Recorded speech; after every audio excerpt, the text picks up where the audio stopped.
Alors donc j'ai pratiqué la musculation depuis 1997 pour passer ma ceinture noire en karaté Shotokan. Puis ensuite j'ai intégré l'équipe de France en 2000, donc en 2000-2001.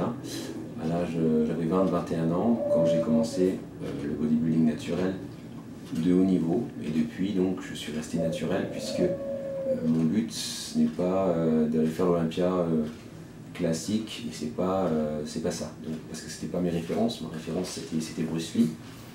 Ça l'est toujours, j'aime bien les autres, c'est une bonne source de motivation aussi durant mes entraînements, mais c'est pas ma référence. Ma référence ça restera Bruce Lee pour l'instant, j'en ai pas trouvé d'autres. Voilà. Sinon, ce que je voulais vous dire, c'est que dans ce milieu-là, chacun s'invente un petit peu prophète. Oui, chacun s'invente prophète en musculation. Au bout d'un an, vous allez voir des débutants qui vous disent qu'ils maîtrisent, qu'ils ont déjà fait le tour de la musculation. J'ai rencontré des gens, ils m'ont dit oui, moi j'ai fait le tour. J'ai fait un an de pratique, j'ai fait le tour de la musculation. La musculation, c'est du vivant, je le rappelle, et ça correspond à tout ce qui vous entoure. Donc c'est très vaste et on n'a jamais fini d'apprendre en musculation. Donc les beaux parleurs, ben, il y en a, c'est comme partout.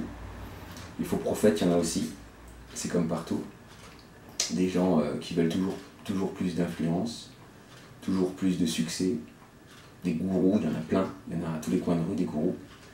Mais ce n'est pas des gens déjà qui vont présenter un palmarès sérieux comme moi je vous présente. Ce n'est pas des gens qui ont un diplôme sérieux comme j'ai passé. Ce n'est pas des gens qui vous amèneront très loin pour vous faire un résumé.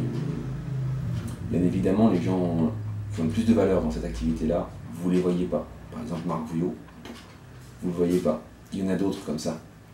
Ils se sont retirés, je veux bien les comprendre, parce que quand on voit des personnages comme Toto, ou comme d'autres personnages comme ça qui brillent pour briller, qui s'inventent Dieu, on se pose des questions.